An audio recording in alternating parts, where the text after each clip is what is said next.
Do you guys know any happily married people that have been married for more than, let's say, 15 years? I do know one guy.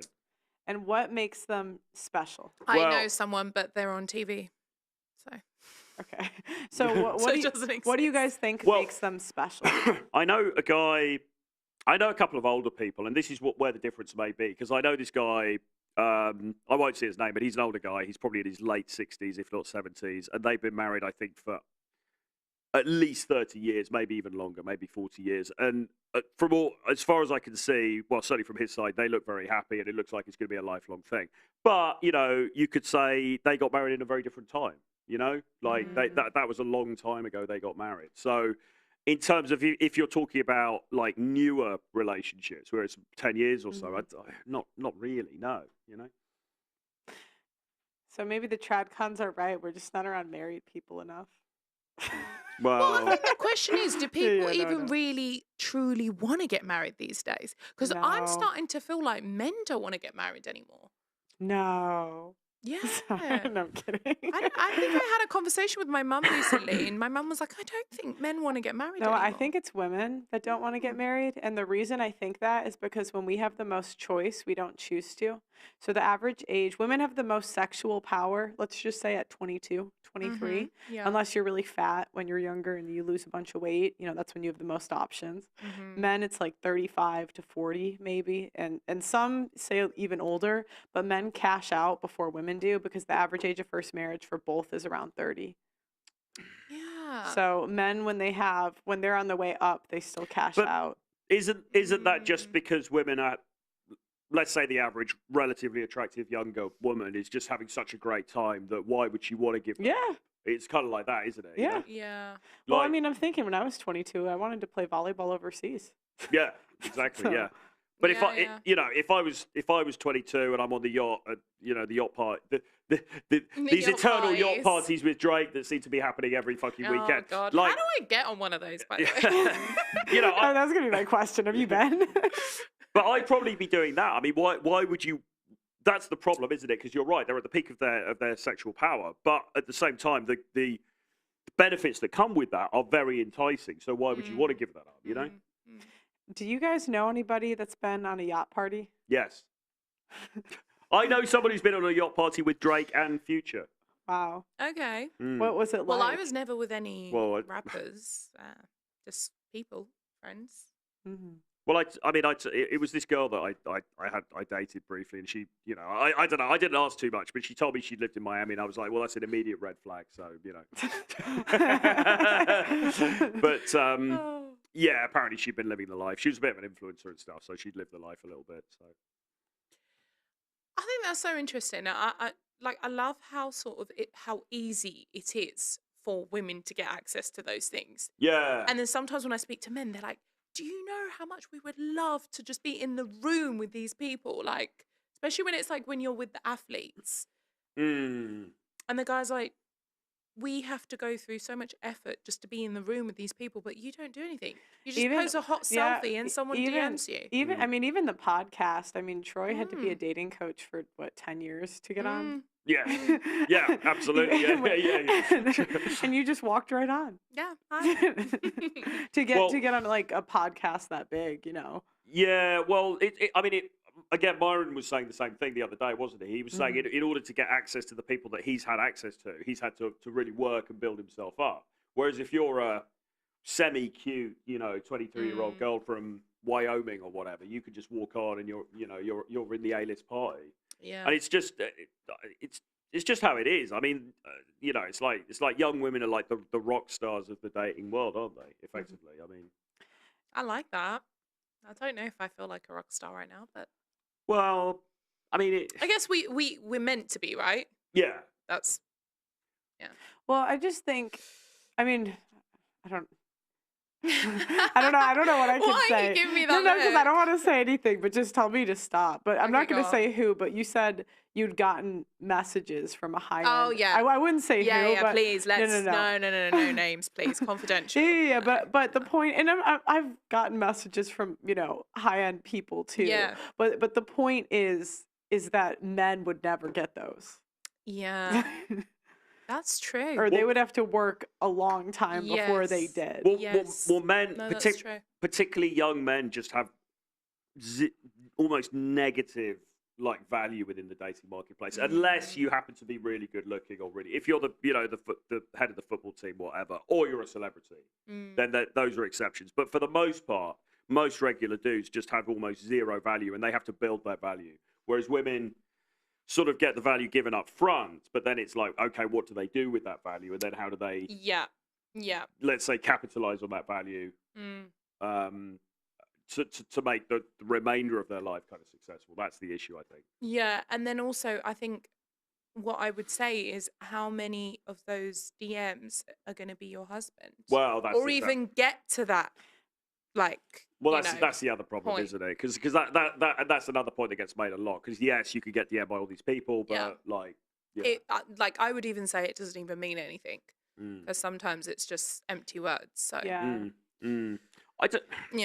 It's really strange, actually. Like, I was just, if I could choose to start my life again, if I'd be a hot girl or a guy, it's really hard to decide. I'm not thinking about like making the change or anything, but I'm not sure. I think I would probably. I think guys, as much as guys have it tough in the younger part of their lives, I think we are fortunate in the sense that we are able to build ourselves up, and there is a degree of self-determination. I'm not saying women don't have it, but there is a sort of a degree of self-determination that we have, which I actually quite appreciate. And I quite like the fact that we're sort of forced to improve ourselves in different areas. You know what I mean? Because you kind of have to step up to the plate. You kind of need to prove yourself in a way. Yeah. Which I actually think is quite a good thing. It's good, yeah. Okay, interesting. Troy, question. Do you find that young women want commitment? It depends how young. Early 20s, no. Not really. So if you date a girl in her early 20s or your friends, whatever, they don't typically want to be committed? Not from what I've seen. I mean, it starts from about the mid-20s into late 20s. They start to... I mean, well, it depends. No, I would say mid-20s is really the sweet spot when they start to try and lock it down more. I think the women that I've dealt with who were in their earlier 20s, it's been a bit more like, oh, we will hang out, but they're not bothered about trying to make it into anything much more than that, which is, fine, which has been fine for me because I wasn't. I heard someone talk about like a phenomenon of women playing house, where they come act like your girlfriend for a couple days and then you won't hear from them for a week or two. Well, actually, that would. Has that ever happened to you? Well, no. That's why I was just wondering if you'd experienced that. I haven't really experienced that, but in my previous avoidant section of my life, that could have possibly worked quite well. Actually, 'cause you get a bit of the best of both worlds, But that's weird. So what? They just come around and they sort of act as a pretend girlfriend for a bit, and then and then I guess like disappear and then come back later. I was just curious. Interesting. Do you guys think dating in London is different than the rest of the world? I mean, I lived in Dubai, so I guess how long did you live in Dubai? I only lived there for a year, and I hated it, and I came home. And that was one of the reasons why I really didn't like it, because of the dating scene in Dubai. It was just horrific. What was bad about it? Oh, it was just so bad. It was like, people were not serious, and maybe it's changed now, I don't know, but people were just not serious, and because Dubai is really small and people don't realize how small Dubai is, you're going to be dating the same person that, say, your friend just matched with. Yeah. Do you know what I mean? So everyone runs into each other in the same places because everybody goes to the top places, and Dubai is tiny, so it was just always really weird. It was like you were bumping into the same people all the time. People were not serious. They were just like going on to you, then going on to someone else. And nobody actually made effort to build a future, if that makes sense. Yeah. Because the way I see it is people come to Dubai to make money and go back to their countries. Yeah. Most of the time, unless you're a local there. Obviously, that's where you live. But normally people go there, they make their money, and then they go home. So they don't really have the intention of getting married or building a future out there with someone. And commitment's not a big thing in Dubai. It's also, on a technicality, I think it's quite hard to get long-term residency, isn't it? I think you can be there for a period of time, but it's kind of hard to be like, right, I'm just going to stay here forever. Yes. So maybe that plays. Yeah. Although, I guess if you met somebody, you could move somewhere else, but I don't know. Yeah. What about you, Troy? Do you think that dating in London is similar to the rest of the world? To be honest, I think it's quite similar to what I've seen in Miami and New York, certainly. Because you've been everywhere. You have to have the most insight into this well- because of what you do. Well, I mean, where it is different is Eastern Europe and Latin America and places like that, these more traditional countries. But I think London, like, for example, over the last week or so, because it was my birthday, I hang out in Mayfair a bit. I've got some. Oh, it's your birthday? Yeah. Happy birthday! Thank you very much. Happy birthday! Yeah. I know, yeah. So I went to some quite cool places. You know, Bacchanalia. I went there on Sunday, actually. Did you? Did really you like it? Cool place. Yeah, love the food, love the vibe. I mean, the decor is just. The guys with the guitar, you know. The decor is just so extra in there. Well, so they spent like £70 million on the restaurant, didn't they? Jesus. Well, £70 million. But yeah, I mean, so I was there, and then we were in some other place. You know, when you go to that kind of scene where there's people with a bit of money and that kind of thing, and you see some of the people that go to those places. You know, there's a lot of like Russian, let's say Russian women, or Eastern European women, or indeed Arabic women, women with money and, you know, very done up and everything like that. And you can see the whole dynamic is very similar. It seems very transactional. You've got the big cars outside. There's a lot of money being flashed around. It's obviously, and that's not unsimilar to what I've seen in, say, Miami and parts of New York as well. So I think those places are quite similar. Having said that, I don't know, really. I mean, if you're just living in East Ham and you're just, you're like on that level, I think it's the same. But then I think there's also a bunch of people who are just probably having a more regular dating life here as well. But on the sort of, if you're looking at like more like the higher tier, I think it's very similar. But when you go to these other places, like the more traditional, like say patriarchal countries, it is a bit different because the women tend to be a little bit more submissive, you know, sweet, you know, feminine, all those kinds of things. It was really interesting when we were in Russia, actually, because you went to Russia? Yeah, I was in Russia. Oh wow, that's cool. Before the before the war, but I was there with James Tusk. I was there. I've been a few times actually, but we were there for a few months, and we were in Moscow, St. Petersburg, Sochi, Ekaterinburg, you know, a few different places. And what was actually really interesting was that the way that women would treat you. So you could go and have a conversation with a girl, incredibly beautiful looking girl, you know, like a model style Russian woman. Yeah. And even if she wasn't interested, she wasn't going to take it forward or anything, she would be very polite. She's, oh, it's so nice of you to say that. Thank you so much. Very, very sweet and like gracious about it. Whereas you know what it's going to be like in London. It's like, oh, fuck off. Or they're going to call the police or something. You know what I mean? Yeah. So there was this sort of, how can I put it? There was this kind of like, just sort of more innate respect, I suppose, between the sexes. Yeah, I think I know what you mean. I think especially women, and the more I speak to women about dating, the more I'm starting to realize that like women are a lot more kind of defensive here in London. Just even like I've seen it on nights out when like a guy just sort of comes over, women are very like I think women, I don't know if it's like we're just startled, or I don't know if I it's find that women live our lives in fear of things that are never going to happen. And because I hear that a lot when I hear chicks talk about dating. It's always like what could go wrong and never what could, you know, I mean, it could work out. Yeah. But I've definitely noticed that women are very defensive in London when it comes to dating, because they just, I don't know if it's like, I don't know, is there weirdos around? I don't know. Well, I think there's some, but I mean, I think it seems like a combination of things, because I think firstly, because we're all so attuned to like online dating now, so most people are dating online anyway, so real life approaching is less of a thing. And secondly, there's such a lot of stuff in the media about, you know, men are dangerous, toxic masculinity, all that kind of stuff. You hear these horror stories, don't you? But those are very few. I mean, Chris Williamson was talking about this. He did an interview with Piers Morgan that's just up just recently on YouTube, and they were talking about this. And Chris Williamson was saying, because you know on the tube how there were those things saying don't stare at women, it's all that. Yes. And Chris was saying, look, there's no doubt that there are some fucking weird, creepy men out there for sure. But when you think, but that's such a tiny minority. Yeah. You know. Yeah. And it's a bit like we're policing this tiny minority so that nobody gets offended or like whereas actually it's spoiling the bigger picture. Is that people are talking to each other less, and so fewer relationships are probably coming about as a result of that, and it's skewing the dating market even more. Yes. Troy, what do you think is the best way for men and women to meet each other? Well, I'm a boomer, man, but I still think in real life, to be honest, and the reason is because.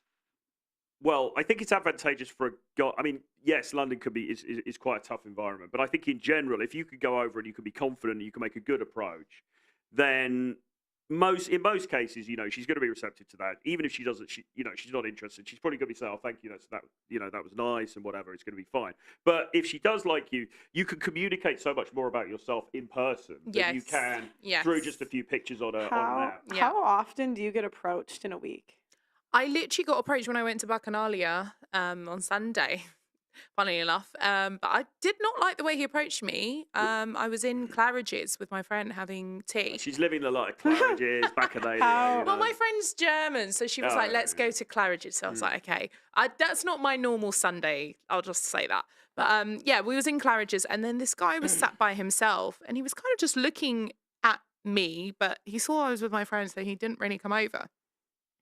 And my friend was like, I'm going to manifest him to come over to you. And I was like, no, he's not going to come over.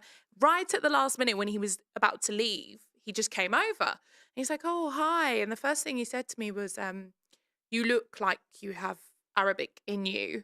And I was like, yeah, well, I'm originally Moroccan. He's like, oh, okay, yeah, I would have, I kind of guessed that. And then he didn't really say much about himself, but then he kind of just dropped this. And tell me what you think about this, because me and my friend were really taken back by it. I'm like, why did he randomly say that? I was like, oh, so are you from here? And he was like, oh, well, I'm between here and Kuwait. And I was like, okay. And he was like, I have an apartment in Chelsea. Oh. And we were just a bit like, well, we didn't ask, like, how many houses you have. Why did you just randomly drop that? My friend thought that was a red flag. But did you think he meant, oh, so, I think he was just trying to, because Chelsea's a nice area, isn't it? He's probably just trying to show but he just kind of dropped, I have an apartment in Chelsea. And we were kind of so how often would you say you get approached in a normal week? Have you? Because I think it's been less. Like I've noticed a decline in the amount of people that approach in the last like. Yeah, I feel like it's less common. Yeah, I think post COVID as well. Sort of post, the beer bug or whatever you want to call it, it's certainly less common, and less common anyway because of the reasons we've said, because of the dating apps and because of where do you have guys approach? Well, Colombia, because you don't have these problems. No, I mean, look, when people talk about approach, I mean the classic sort of slightly creepy idea people have about approach is like, oh, it's going to be in the street in the daytime, and she's going to be really busy, and it's going to be this really weird, awkward thing. But I mean, really, the reality is there's so many places that you can start up a conversation with somebody. Like, it could be the hotel lobby, it could be you're in the dry cleaners, you're in Starbucks. It's not. The more organic the situation, the better. I think, really, rather than, I mean, you can. I mean, I've done it plenty of times. You see somebody who looks nice, you walk up and you say hi in the street. That's a slightly unusual thing to do. I mean, often women will like it, but it's not a conventional thing to do. But if you're both in a gallery and you're looking at something, or you're saying in a queue in a shop, or you're looking at you're in a shop and you're looking at a display or something, you could kind of use something situational to start the conversation. I think that's much more natural, more authentic, Yeah, I think, when it's like that, it doesn't feel like so. I mean, the other thing to say is forward. The other thing to say as well, I'm not completely I'm not like anti the dating apps particularly. I think the dating apps have their place, but the problem for guys with the dating apps is, to be quite frank, they don't work very well for a lot of dudes. Guys just aren't really getting the results off them. So I think having the skill set to be able to have conversations in real life is a great thing to do. And then you've got the dating apps. You might have a little bit of social circle. You might go to like salsa classes or whatever. You can have these other. There's a variety of different ways. I know a man who spent £600 on super likes on Hinge. Wow. Did he get any action? What? No, but what Hinge did? No, but what Hinge did was they gave him a special membership, which people don't really know about on this dating app. But it's like when you spend a certain amount of money, they let you message women without you being like matched with them. I heard Tinder are doing that as well, actually. Although I'm actually not on any of the apps at all at the moment, but I heard Tinder were doing something similar to that. Yeah. But apparently Hinge is just hell. Every time I speak to people, they're like, Hinge is hell. Is Bumble the one? I mean, oh God, I can't. I used Bumble like 4 or 5 years ago. And I remember thinking, this is so weird. I don't want to text a guy first. Quickly. But that's just me. Quickly, we got 2 Venmos. Thank you, Tom Nadowski. And thank you to Philip Abot for the not super chats, but for the Venmo. Yay. Be a little Yay. Right. Thank you guys. And Philip, they said, keep up the great show today and effort. Aww. So what about women? Where do you think women should meet men? Well, I think women should similarly to men. I think women should be out and about. You know, maybe if you've got the opportunity to, you know, do some work in a cafe. You know, you're in the bar, whatever. But you should be open to you. What women have to realize is that men have this big problem with approach anxiety. Like it's quite intimidating for a lot of guys to approach a woman in the first place. I'm really understanding that a lot. So I was reading actually a Reddit story recently. This girl was saying she was sitting at a cafe and this older guy who she found attractive came and sat next to her and they kind of smiled, a bit of eye contact, whatever. And then the next day he came and sat down opposite her again. And this time he said something to her. He was like, oh, are you doing some work or whatever? And she kind of answered, but she sort of she kind of just said, yeah, I'm doing some college work. And then just carried on with her work. And like, really, in my view, what she should have done was like extended that conversation a little bit. Like, oh, so what are you up to? Do you live around here? You based around here? So it's not like she has to do the running in terms of asking him for his number or anything like that. But at least like show him that she's willing to extend the conversation. Because the problem that guys have now is we have approach anxiety anyway. And then secondly, we've got all of the the you're dealing with a lot. The post Me Too stuff and all of that, and am I going to get put on TikTok for being like a creep or whatever? So there's a lot, probably. Yeah. So there's a lot of things. So I think if you're a woman, and I think just basically be social, be out and about as much as you can. But then if you do see a guy that you like, give approaching signals like look, smile, etc., and then if he does approach you. I get that women get nervous as well, like because women, I think, you know, he comes over and says, "Oh shit, is this going to be awkward or whatever?" But maybe just throw in a question or something so that he's got then the confidence to continue with that conversation. Yeah, I agree. Yeah, definitely.